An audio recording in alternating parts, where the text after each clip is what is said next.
Hello, little coders. Welcome back to this Python beginners course. Today's day 2. On day 1, we were talking about print statements and escape sequences. But in day 2, today, we're going to be talking about variables, data types, input statements, and strings. Let's get started. Warm up. Print the following series of names and locker numbers, indent the listing, and use the tab escape sequence to locate the starting column for the locker number. Be sure that the locker numbers are all in a straight vertical line when printed on the screen. And you can see this is what you are aiming to print on your idle screen. You are supposed to use print statements and escape sequences in order to solve this. A hint I will give you is that in order to create a new line, you need to use an escape sequence. In order to create a new tab, this from Anderson to the number, you're going to have to use from Anderson to the number, you're going to have to use the tab escape sequence. When you're done with this warm-up, you can continue the video. If you complete this warm-up, let's continue the video now. We're going to start to learn about variables. Variables are containers that contain some type of data or information. So for example, we have a variable named variable, and you can see that it equals 2. 2 is the data or information that variable is holding. So variable is a container, and 2 is inside that container. And I want everyone to print this or type this code into their idle, and they should see that it's printing the number 2. Because variable storing number 2, and when we print variable, it should print 2. The primary use of variables is to store values that are to be referenced and changed throughout a program. For example, the variable, in our case, can be stored to the integer 2, here, as shown in the program above. This is what the variable is doing, and 2. I just want to do a quick little investigation with variables. Try placing quotations around the word variable. And I want you to print this piece of code. And when you print this code, you should be seeing that it is printing variable instead of the number 2. And that is because when you place quotation marks around variable, it turns it into a string, which is a type of data type. And we will go on later about data types. But since variable is now a string and it's not a variable anymore, it's going to print out variable instead of 2. Because variable is not a variable, it's a string now. And now that we know if you put quotation marks, it becomes a string, and then it'll print whatever's inside the parentheses. We can see what happens when we change the variable to 3. Try adding another value to variable. When after we say variable is equal to 2, we can say variable is equal to 3, and we print variable.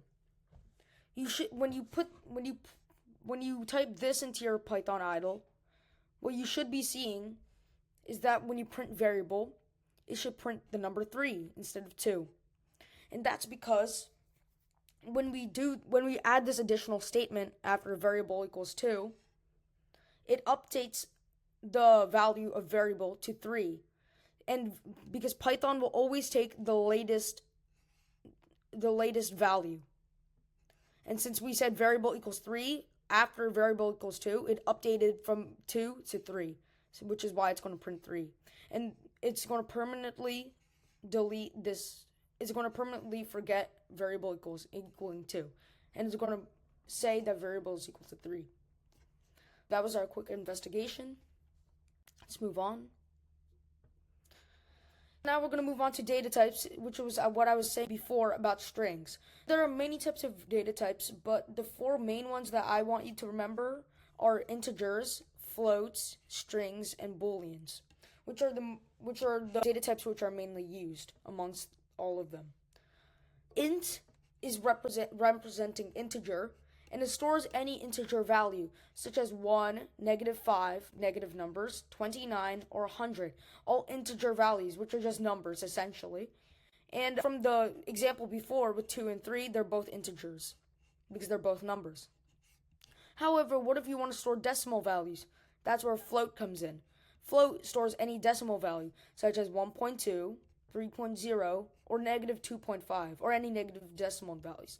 If you put one of these integer values as a float, it will appear what it's appearing here with the 3.0. It would appear 1.0, 29.0, 100.0, etc., etc. Now when we move on to strings, strings are a word value, which is what we were talking about with the variables. If we go back, this variable is a word, which means it's a string value. And since when we print that string value, it'll print variable. String stores any string or word value, such as name, age, grade, etc., etc. When we move on, now we move on to the last data type we're talking about. It's a Boolean value. Booleans store a true or false value. They only have two values. For example, did you eat your lunch today? That can either be true or that can be false. There's no other answer to that. It's just true or false. Did you eat your lunch today? Yes or no. That's what a Boolean value is. So those are the four data types that I want all of you to focus on.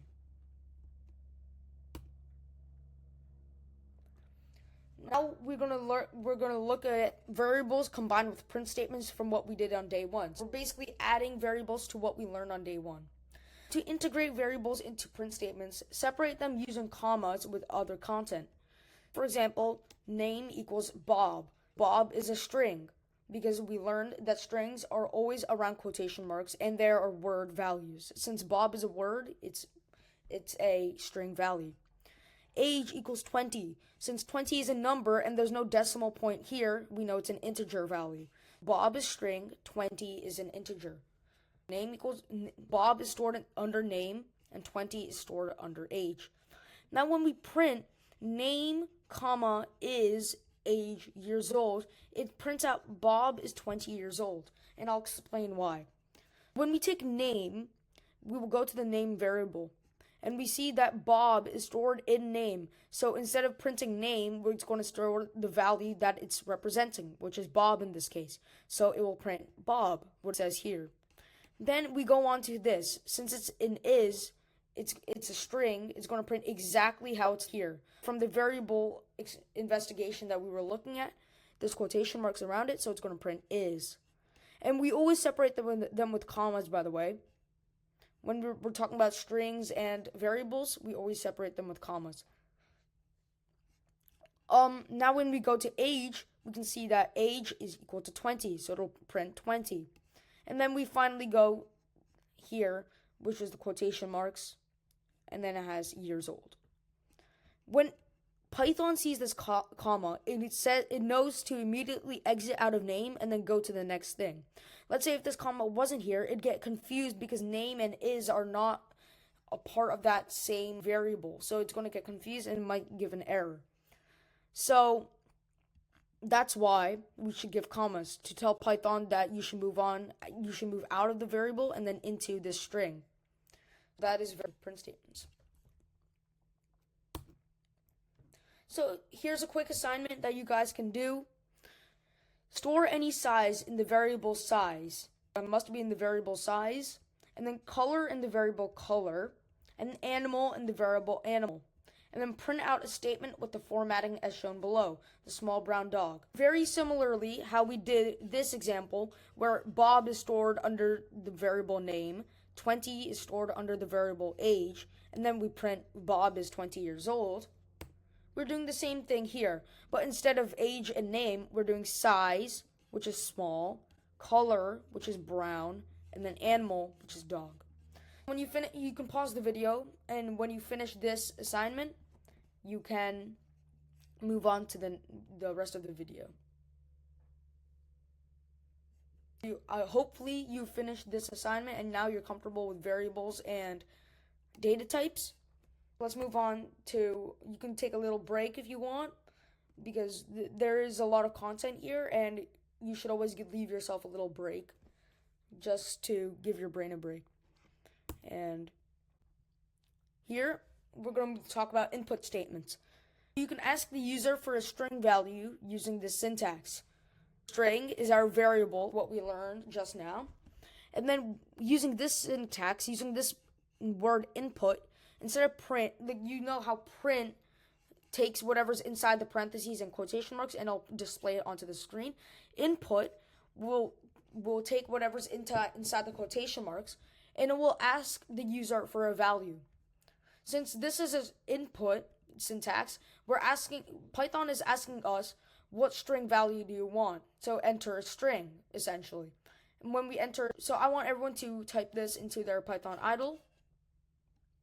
And when they do that, they're gonna see that Python. You're gonna see that Python is asking you to enter a string. And when you enter your name, for example, enter your name into that bar or into that line, you can see that Python will immediately end the code because it doesn't know what to do after the input statement, which is exactly what we want it to do. And you can modify the input statement by putting corresponding data type in the front. For example, if you want an integer value and not a string value, you can put int in front of the input, and then it will ask for an integer value. If you want a decimal value, you can put a float in front of the input, and then you can enter a decimal value. If you want a Boolean value, you can put a bool in front of the input statement, and then you can enter a Boolean value. And if you don't have any of these data types, by the way, it's going to automatically ask for a string value because it won't know what data type you're asking for. Those are input statements. And here's another assignment. Create an application that asks the user for the length and width of a rectangle, and then your code calculates the area of the rectangle, so the length times width. The arithmetic operator for multiplication is an asterisk, and output should look similar to below. This is a little bit of a harder question because you guys don't know arithmetic operators yet, but I would encourage you to try this problem. It's really simple. And if you don't know what the area of a rectangle is, it's basically the length times the width. When you have a rectangle, this is your length, and this is your width. And then you would just multiply the length times the width. And then that would be your area of the rectangle. You can try this problem. And when you're done, or if you think you've given your best shot at it, then you can continue the video. Now we're going to move on to strings. We're going to talk about 3 string methods here.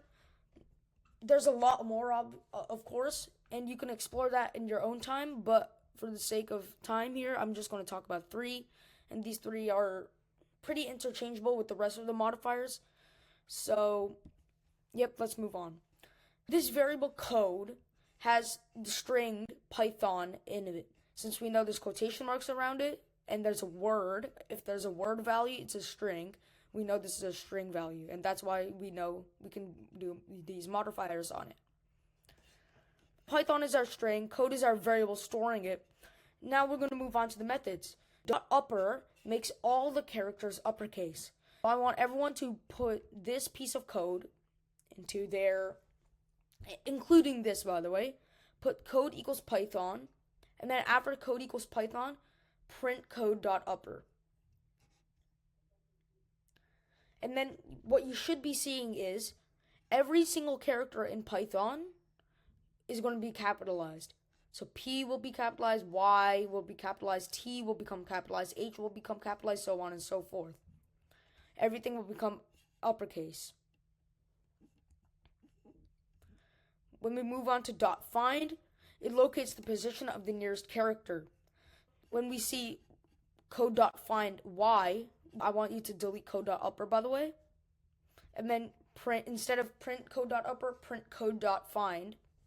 And then Python is going to look at the code variable, and it's going to find where Y appears first. So it sees this is P, that's not a Y, but then it sees Y here. But if you guys did this, you should see that it printed 1. And isn't this in position 2? Because P is 1 and then Y is 2? Well, in Python, and in actually any programming language, the first character starts at 0. It doesn't start at 1. So P is actually equal to 0 at position 0, and then that means Y is at position 1, which means code.find. When you print code.find Y, it will display 1. Now let's do .replace, which replaces some characters with others.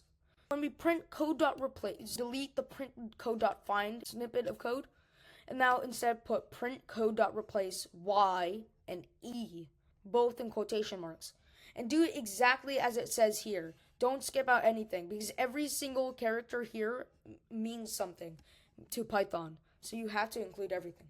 So print code with parentheses, dot replace, quotation marks, y, comma, quotation marks, e, with a parentheses, and then an ending parentheses to connect with this one.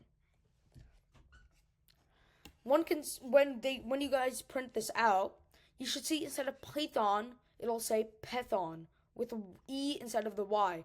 Because the dot replace method, what it'll do is it'll take the Y and it'll put it in E instead of the Y because it's replacing the Y with an E.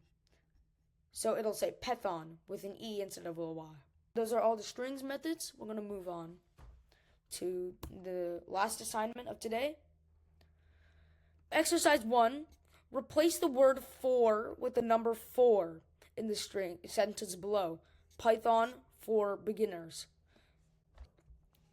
We can see here that Python for beginners has a 4. But we want to replace this word for with the actual number 4.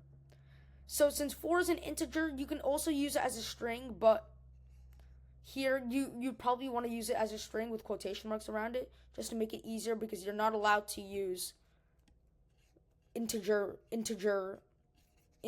into string methods because integers are not strings.